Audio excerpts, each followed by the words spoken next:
folks. We're here starting standing, so you want to line up your bones as well as you know how, and you're just observing for a moment here.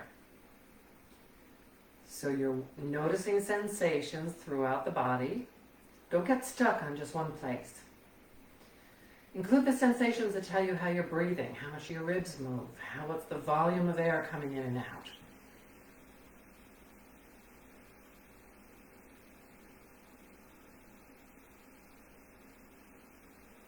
And when you have a general idea with some specifics about what you're feeling, what you're sensing, go to your breath and just stay with it for a few breaths. Let the rib cage expand as you inhale. Let the timing be what it wants to be for the moment.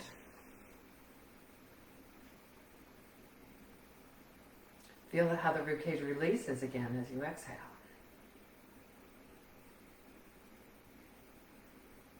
What's going on in the nose and the throat?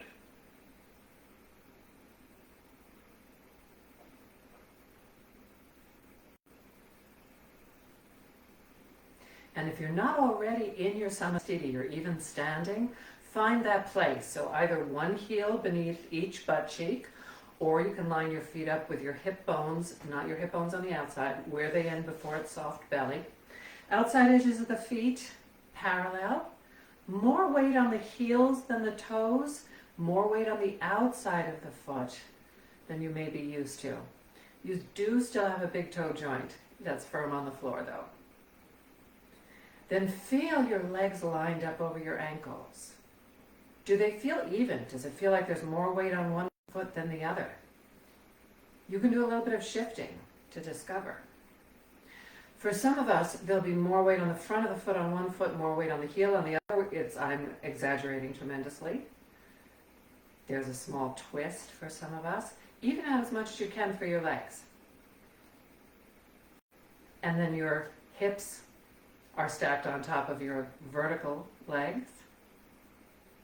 And your ribs are stacked. So remember, a lot of us tend to hold ourselves up by poking our lower front ribs forward. Let them relax.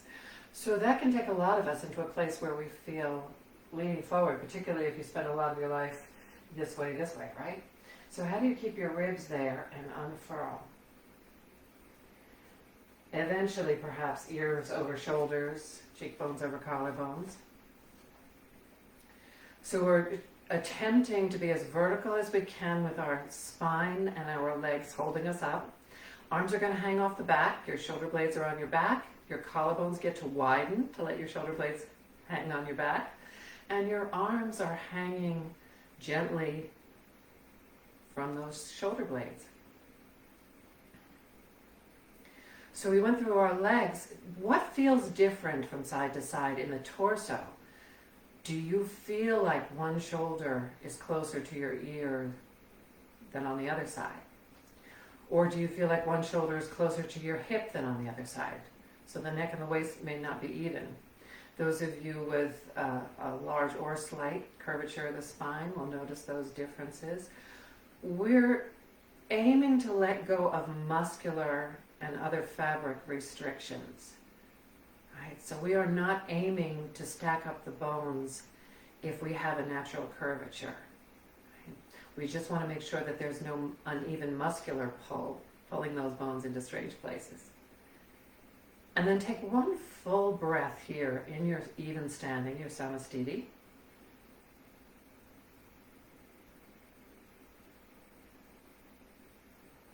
And let's go into a parallel stance. So we're going to take the legs, perhaps one leg's distance between your feet. I'm going to turn so that I'm going to be facing you. Parallel poses are a little different to what we've done in the Padasanas. So 12 o'clock is straight ahead of the short end of your mat. Turn your front foot. I'm using my left foot. It will mirror your right foot. The back foot is going, the outside of the back foot is going to point either toward 11 o'clock or 1 o'clock here. So we're not quite parallel. If this is a big challenge for your balance, the way to manage it is to take your feet wider from side to side.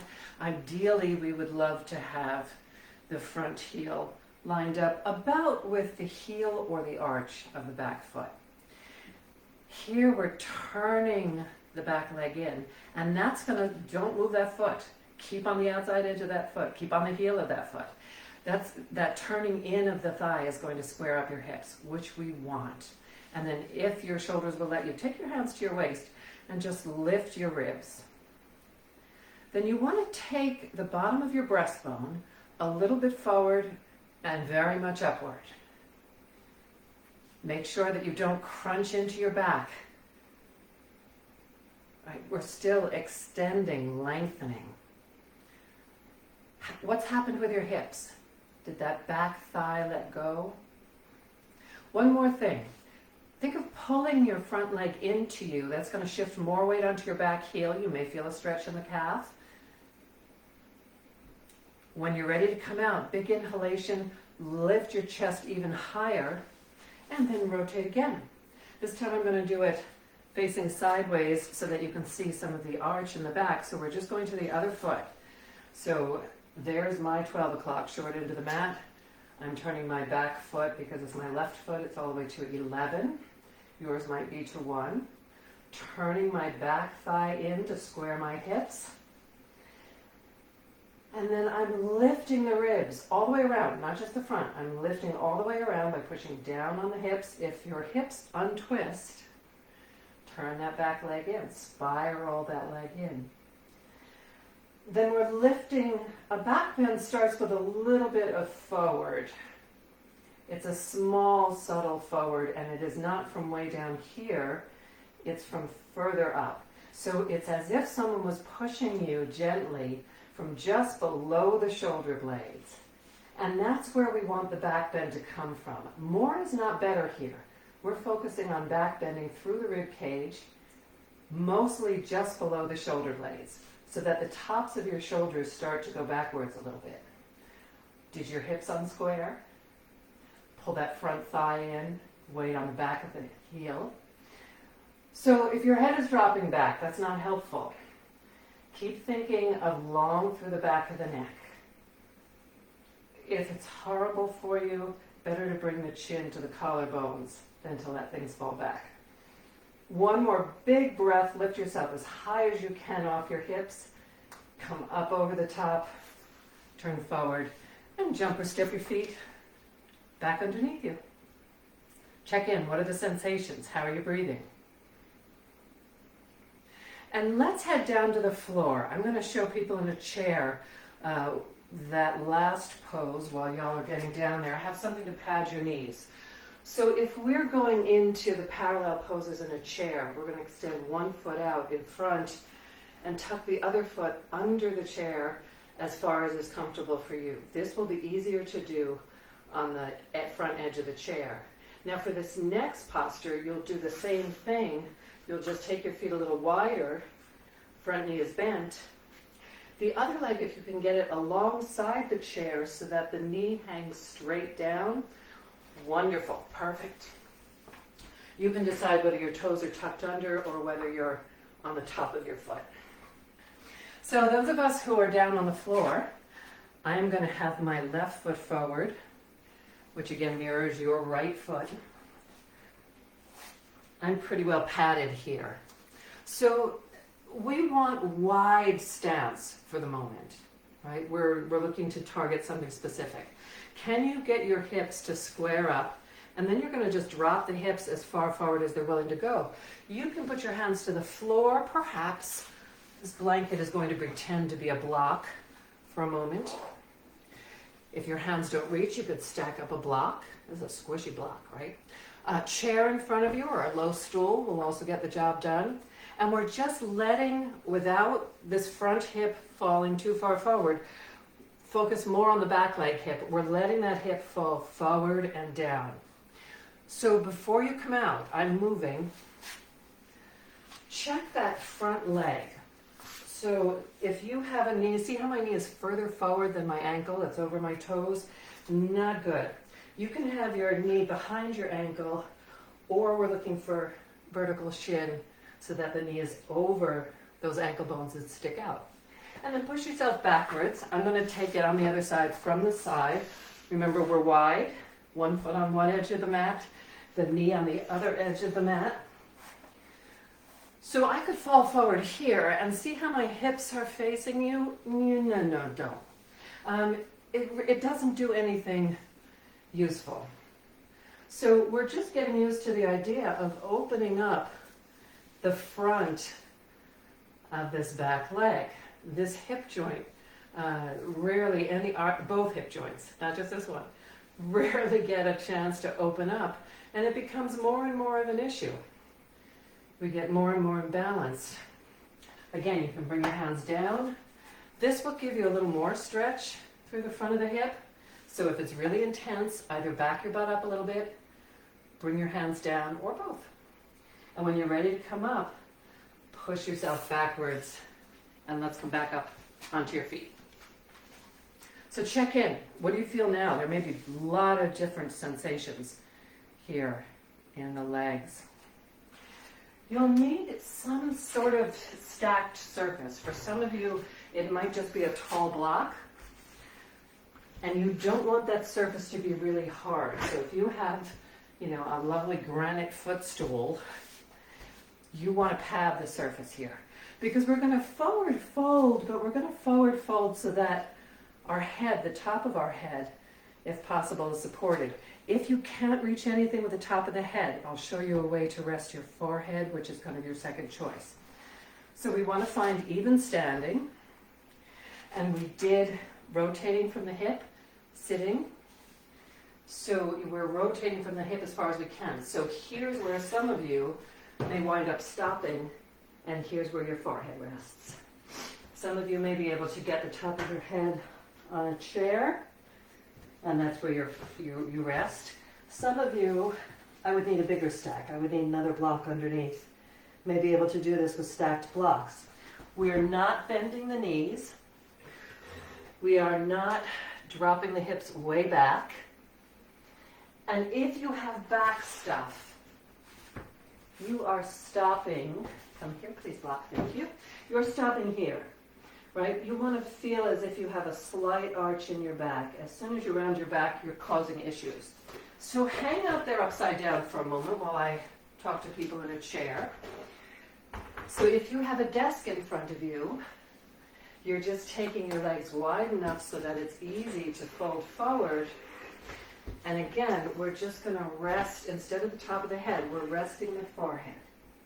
Now, if you can fold forward enough to get your head lower, you're still going to go for forehead, because if you go this far down in a chair and try to get the top of your head on the surface, you'll be rounding your back, which is not what you want. So those of you who are standing, come on up onto your feet again. One more check-in here. Those of you who are in a chair can spend a moment further being upside down. Notice what that does. If you have issues like you come up and you start feeling dizzy, healthcare practitioner, there are a lot of possibilities for why that happens. It should go away quickly. If it doesn't, call somebody. So let's head down to the floor, get your core working. Again, chair people, I'll give you something in a moment. You're spending a check-in here. So taking a plank and taking a plank on your forearms. So a plank doesn't have your butt up in the air, and it doesn't have your butt sagging. Oh, it would be so nice if it did.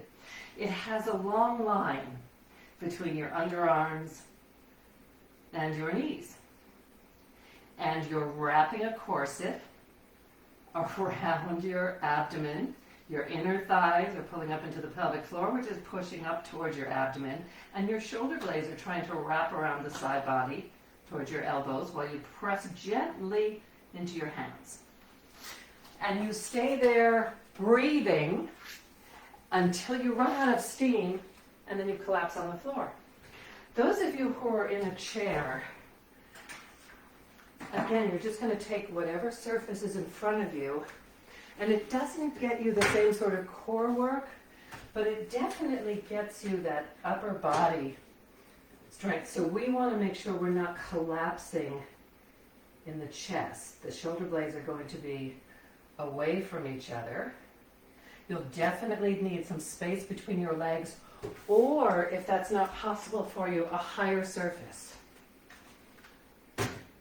If you have a wall in front of you or any sort of vertical surface, you can do this in front of a wall. That applies for those of you who are deciding it's difficult on the floor. So if I go up to my wall here, the closer my feet are, the more work it's going to be.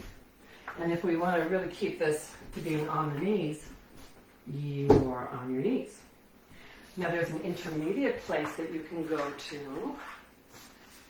Are you sick of floor plank yet? If you're still on the floor and you're holding, please stop. You can also take it to an intermediate place where you're on your knees and on a chair. So let's come to a few seated poses. I'm going to disappear for just a second.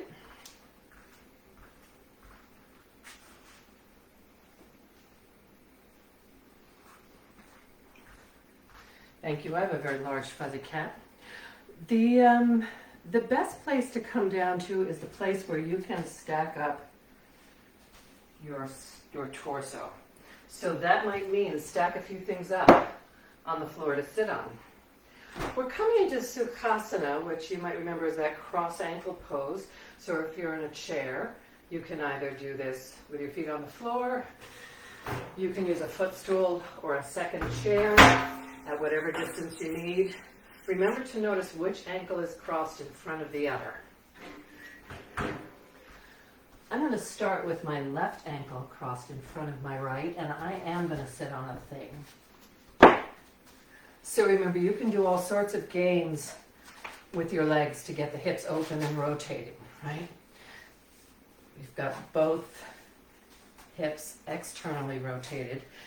Feet in as close as feels good for your knees and hips, right? So if your knees are way up high and you've already built yourself a stack and you don't want to move to a chair, put the feet further away from you. We absolutely want this feeling of sitting up on sits bones and more toward the front of the sits bones, because if you're back here, the place that we're going is not going to be helpful. If you're back there and it's really challenging to get up on top of the sits bones, use your hands to help roll you, and again, find where do you need to adjust your feet. Over time, where the different body parts need to go becomes much more comfortable. Change the crossing, because some of you have been there for a while. Again, find that stacked up torso, head stacks on the torso, arms off the back. Interlace your hands so that the thumb opposite to your front ankle is on top. And then we're going to extend the arms out, which may stretch your fingers a lot, which may do all sorts of things actually. If this is uncomfortable for your shoulders, for your fingers, for anything, stay with this forward and back. You'll be getting a slightly different experience, shall we say, to the one that we're eventually after. So some of us wind up stopping here because then our ribs start to go, right? This is one of those poses where we're holding our ribs. If you can plug those arms into the back and feel this elbow, front of the elbow, lifting off the underarm without taking the chest anywhere, we can get a lovely vertical extension. This is Parvatasana in Sukhasana, so your comfortable, easy, sweet, smiling pose with a side stretch, an extension through the side of the body on top. Those arms are pressing up. Let them go. Change back to the other crossing. Set the torso, set the head and arms. And again, when we interlace the hands, opposite thumb to the front ankle is on top. Extend out. If you need to play locally in the hands, you can do that. We want to feel how the hands eventually connect through the arms into the shoulder blades. Shoulder blades stay on the back of the ribs. Collarbones stay wide. Elbows lift up off the underarms. And are you still breathing? So how do we find that pressure up through the arms without pulling the shoulders way up to the ears? Right, so elbow up off the underarm, and that starts to stretch the ribs up off of the hips. Is that stretch also happening in the back body? And of course in the sides. One more deep breath, and then let it go. And let's change the position of the legs. So soles of the feet together. Most of you will need to sit on a thing to do this. Some of you fortunate enough that it's not an issue. Again, position the feet as far in front of you or close in as you would like. If you're sitting on a chair, you're doing the same thing that you just did, but without the ankles crossed. So maybe you're on the outside edges of the feet. It will depend upon how far out your legs go. And this time we're just going to hang out here. This is a Baddha Konasana. You fix an angle, kind of bind an angle in your legs. But we're playing that really sweet game that little girls used to play when I was young anyway, which was what kind of butterfly am I? And you're just gently, this is not push the delicate butterfly wing down into the earth. This is let the delicate wings just flutter. And the work is not coming from the knees. The work is coming, notice, from up at the top of the thigh where it joins your hips. So you and your hip joints, having a little chat here. Noticing where you feel this stretch. So if this is painful in the knees, that's move the feet further forward. If this is horribly painful in the inner thigh, you play the fluttering game a little bit higher with something that supports the knee when you come to the down position. Right? You want to stay in the zone where you're just starting to feel a pull somewhere along the meat of the inner thigh. If it feels like something's tearing, it probably is, and that's not helpful.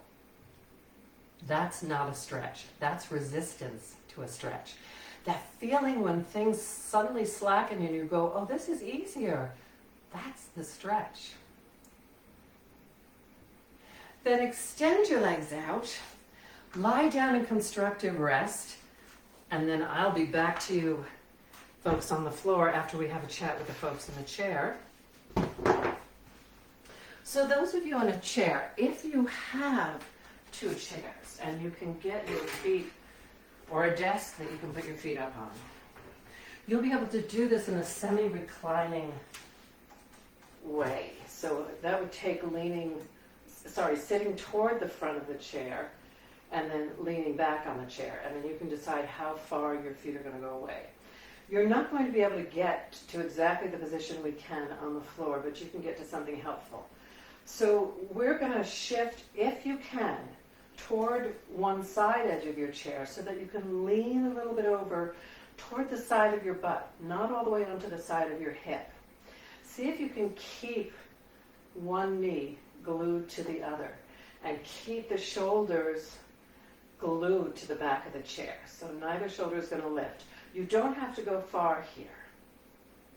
Now, if you were not able to shift your hips, that's okay. Tilt the legs until you feel a gentle pull on the side of the ribs and perhaps into the waist. This should not be causing discomfort on your back. So those of us who are on the floor, you're going to pick a side. I'm going to pick my right side. And you want to curl up really tight here, like really tight. If you could get your nose to your knees, go for it. Make a pillow for your head. Either use a thing, a block, a pillow, your hand, your arm, a little bit of everything. We're eventually going to take that away. So most important here, once you've curled up, most important actually is you're not in pain. If this is already painful, uncurl some. Keep your top leg stacked right on top of your bottom leg. No matter what happens here, do not unglue that unless you're in pain, in which case roll back to this position. Start to open your top shoulder away. That will probably pull your head off your pillow. That's okay. reach your other arm out a little bit, and then use that hand to hold on to those stacked Ds. Now, if you're able to twist all the way to open your arm, sure, go for it. If your top knee just slid back off the top knee, try again. So for some of us, that extended arm feels really heavy and is painful in the shoulder. Bend your elbow, shorten the lever. Remember physics? Me neither, except that I do this all the time. So yes, we are definitely constricting breathing here. Where do you find to breathe in this twisted torso?